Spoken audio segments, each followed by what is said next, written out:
Hello and welcome to the Viking View. I'm Haley Richardson. I'm China Anderson. And I'm Cameron Bellinger.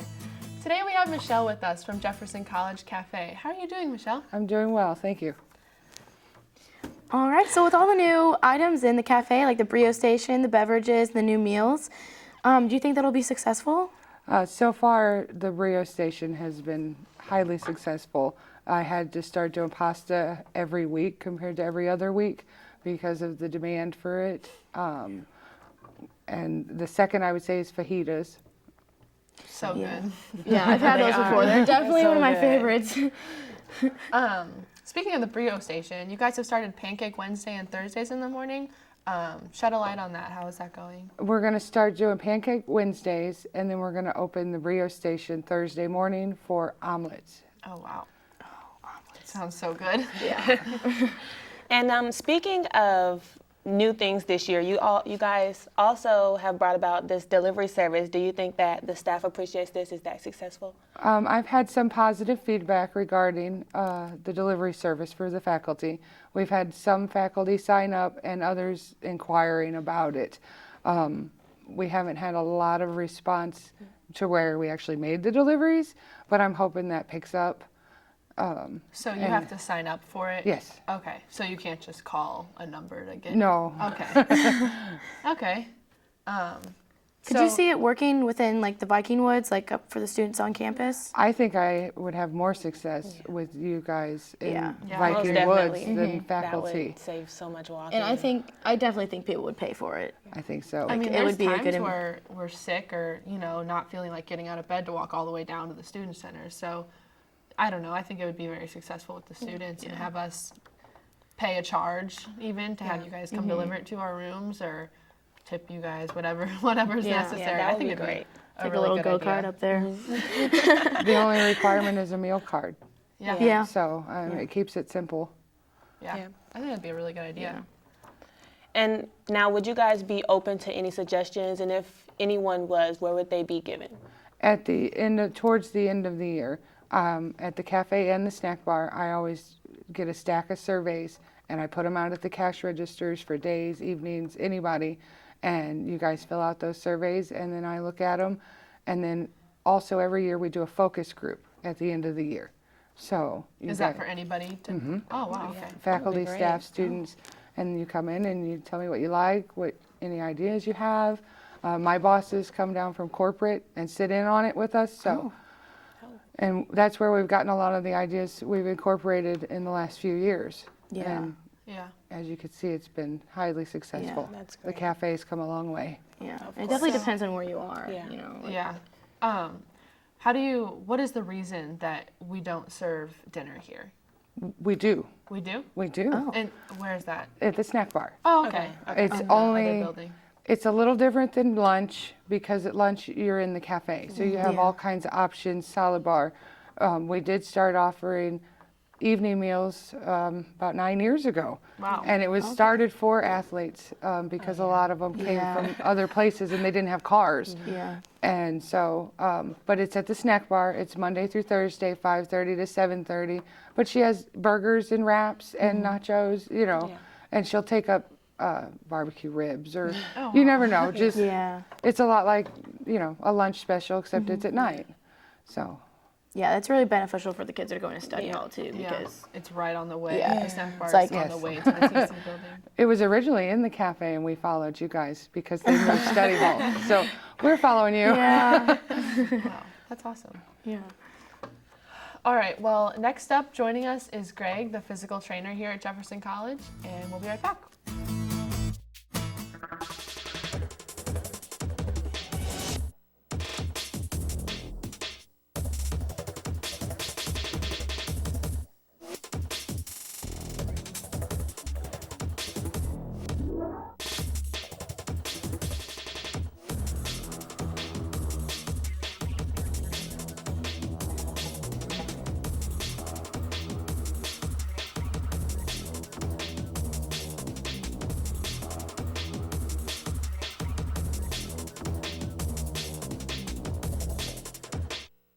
Welcome back to the Viking View. Here we are with Greg Crane, the athletic trainer here at Jefferson College, and we're going to talk to him about the fitness center here. Hey, ladies. How you doing? Good. Hey. How are you doing? All right, we're good, good. Okay, now we are all athletes, so we spend a number of hours in the fitness center, and we can all agree that it is not up to modern standards. So how long has it been since the fitness center has been remodeled? How old is it? Does anybody know? That's the last time it's been updated.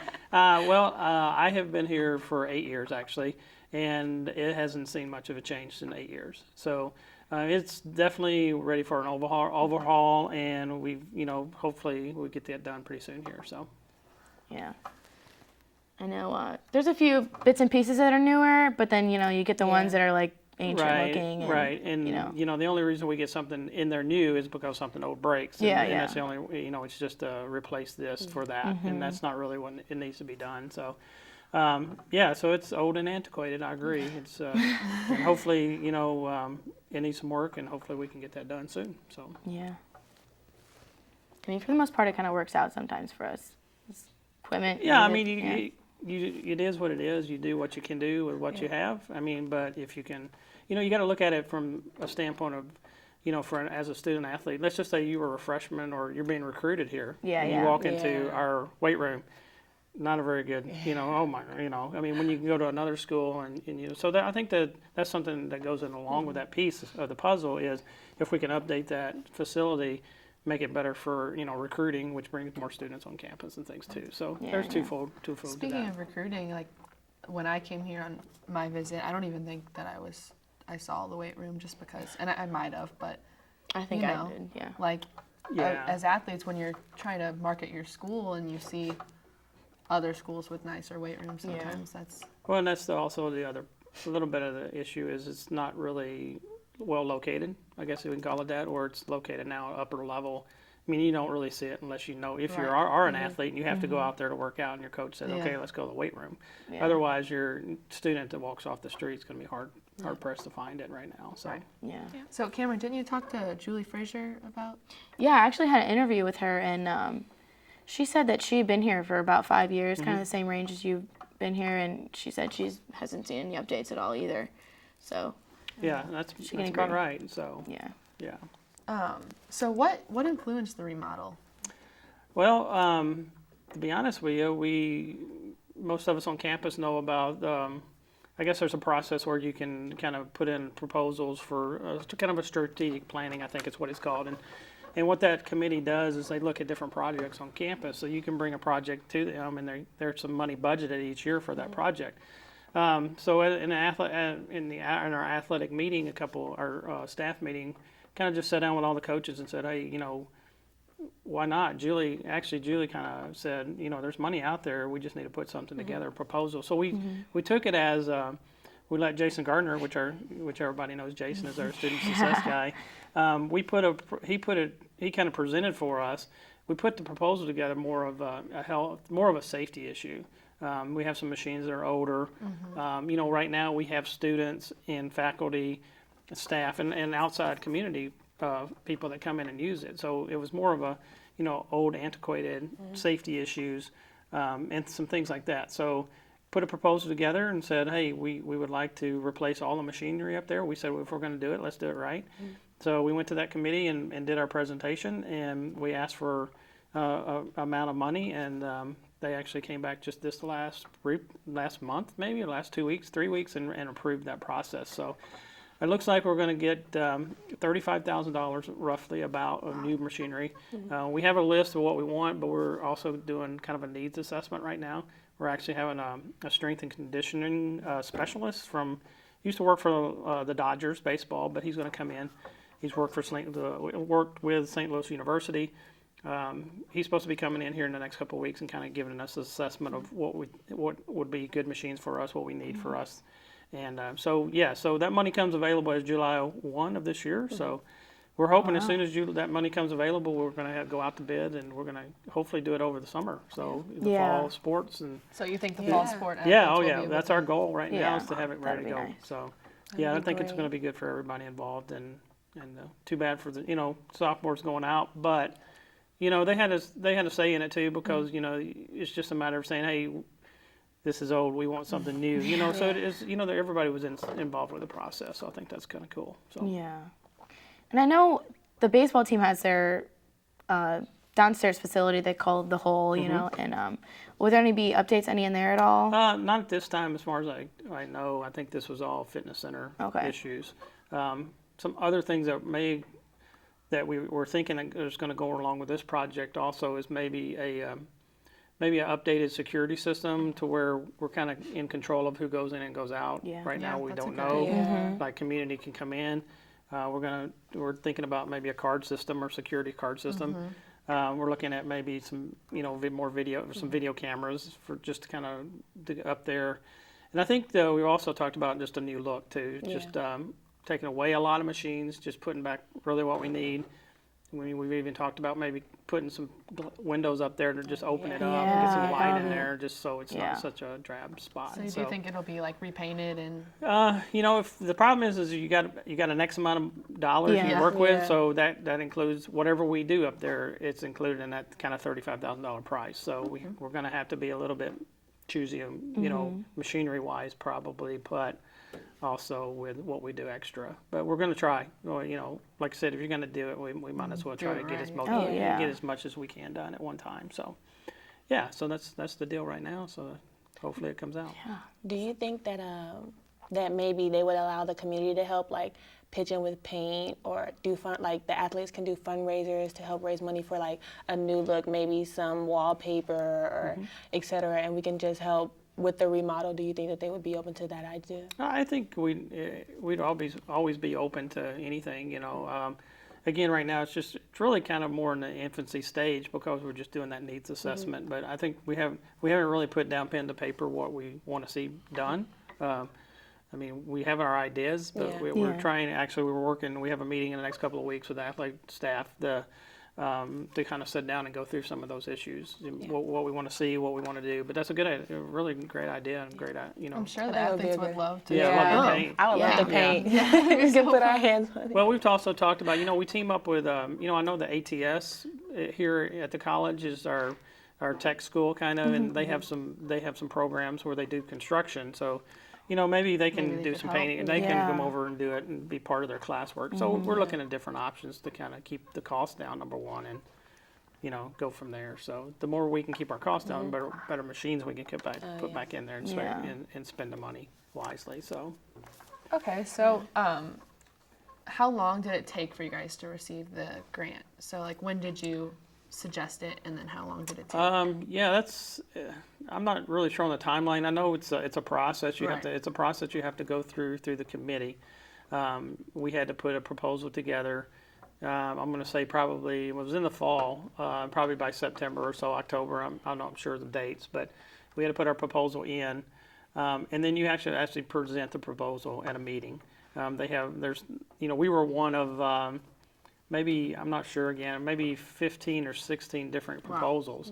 I mean, they range from, you know, $10,000 to $1 million, some of them. So there was only a set amount of money, and I think it was this year budgeted about $700,000 or $750,000 in the budget for different projects. So again, I think Jason presented that maybe in, I think they did that maybe December, 1st of December or so, maybe even sometime in November, but so a few months it took. It took a few months to get through the process. Probably, I mean, all said and done, we started talking about it. It's probably been 6 months process. And it'll probably be a year before we see the end results when it comes out in August. So, you know, again, that's their goal to have it back open by August 1st or whenever, you know, first couple of weeks in August. So. That'll be nice for us being volleyball players coming in early for preseason and everything. Yeah, for the first groups that come in. Yes.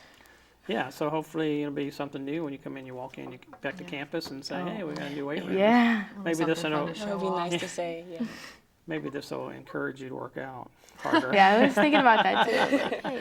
All right, well, thanks for coming in today, Greg. Thanks for having me. All right, we look forward to seeing the new fitness center. All right, we're going to take a break.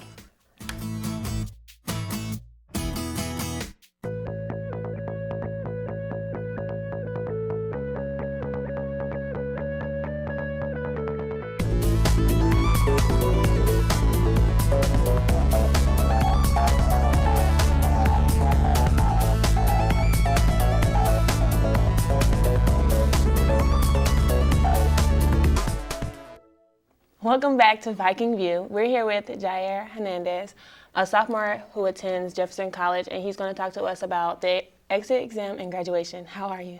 Good. Well, with the exit exam, all I know is that, well, I've heard from many people that it's just a simple essay. I mean, people think it's a big, like, exam, but I think Jason told me once that it's just, like, simple questions. You don't really need to study for it, but I mean, that's all I know. People portray it way bigger than it really is. At first I thought it was like a big test, and I Yeah. thought you needed to study for it, but Yeah, when I first heard about it, I was like, what is this? Like, I don't want to have to do that at the end of my, like, Right, I'm thinking about like math testing when Yeah. you're Yeah. little and you have to take that big test at the end of 4th grade that Yeah. covers everything you've learned. yeah. Okay, so many students don't realize that it's a requirement to take the exit exam. Has Jason talked to you about Yeah. taking it? You have to take it? yeah, with meetings with Jason and with the student leadership team, I know he's told us many times that you do have to take it, and it's a requirement. So So do you know what happens if you don't take it? Like, can you not I get guess your that transcripts? you don't walk. You're not Yeah. able to walk. So But you can graduate, you just can't walk. Is that what? I'm not sure. I don't know the Yeah. details into Yeah. that, but Yeah. but Jason knows everything about that. So I would say to students, like, if you have any questions about that, go talk to Jason. Right. But And speaking of walking, what do you expect graduation to be like? Like, are you walking? Is your family going to come from, I know you're from California, so are they going to come down? And how is that? well, I'm gonna walk, and I've talked to my parents, and they say that they're gonna come down. Just my parents. That's so exciting. And I'll be the first one in my whole family to graduate or receive like a degree. Yeah. Oh you my know, gosh. great. No So it's way. gonna be fun. It's gonna be something Yeah, cool. to that's continue. that's a big So- deal. That's a big deal. Yeah. So I know you play soccer here. What are your plans for next year? Next year, I plan on transferring to SLU University to continue my education and soccer career, and I'll be training there July 2nd, around that time, Oh, to it's start early. Yeah, preseason. that So is it's early. really early, Yeah. especially with the NCAA rules. But I mean, it's really nice. So. That's like the first day you're like allowed Yeah. to Yeah. see your coach, I think. Yeah. So Yeah. that's really, really early. I know someone that goes there, and he loved the SLU team. Like, he had so much fun because it was just a lot of hard work. I went to go visit, and I really like the campus and everything Yeah. about it. Yeah. So I know the soccer program has a great amount of history, so it's gonna be nice to Yeah, be part of yeah. it. Was And it very different than the environment, like the feel that Jeffco soccer gives you? Yeah, it's really different, but I mean the Jeffco soccer program is really nice as well. So yeah. And SLU, their education is just out the roof. Like, yeah, Do you know what you plan on majoring in? I plan on majoring in biology, Oh, and wow. then hopefully go into medical school and then take my PA test. So That's awesome. Does SLU offer a good biology program yes, for that? I was talking to my coach. I really care about my education. And I was talking to his wife. His wife's a physical therapist around the area, Okay. so I want to see what I can do with Yeah, biology. yeah. So. do you think Jeffco has prepared you at all for, like, the biology aspect? Because I know, like, you can only take so many classes, like, going with your major and all that. Well, yeah, I believe Jeffco has prepared me, but I mean, there's some classes that don't really make sense. But I mean, overall, I think it's prepared me. I like the instructors. Some of them are really nice. They help you a lot. I know Jeffco has a lot of resources, like the study hall, Yeah. the TC building where you could go and get help. I mean, there's a lot of people here that would like to help you, and I mean, Yeah. if you know the right resources, Yeah. go ahead. Yeah, that's what I've experienced too. A lot of people here are always like willing to help and like get you to where you need to be, especially Jason. Like, that's one of Yes. his main goals is like get you to where you want to go, make sure that you got all your credits and everything. So, yeah, that's a good part of the Jeffco. So in April, the exit exam is offered in Hillsborough Monday through Thursday, 8 a.m. to 8 p.m. and Friday, 8 a.m. to 2 p.m. And in Arnold, the Arnold campus offers it at different times. So Monday and Thursday, it's 9 a.m. to 9 p.m. And then Friday is 9 a.m. to 2 p.m. And then they also offer it on Saturday in Arnold. So that's 9 a.m. to 1 p.m. So there's many, like, you could pretty much go all week. There's more than enough time. Many students work and have a busy schedule, so it's hard to fit in that exit exam. But obviously it's necessary, and it sounds like Jair knows it's not going to be very intense. So Especially with, I mean, having exams is hard enough. Like, that when I first heard about it, it freaked me out. But now that I know, and Jason's there to guide you through it and everything. Yeah, and so the sophomores last year, I never heard of them like worry about it. freaking out about it. So. Yeah. Do you know when you're taking your exit exam yet? No, I don't know yet. So I gotta talk to Jason to set mine up. Yeah. Okay. Well, thank you for joining us today. And thank you, all viewers, for watching us today. And we'll see you next time on the Viking View.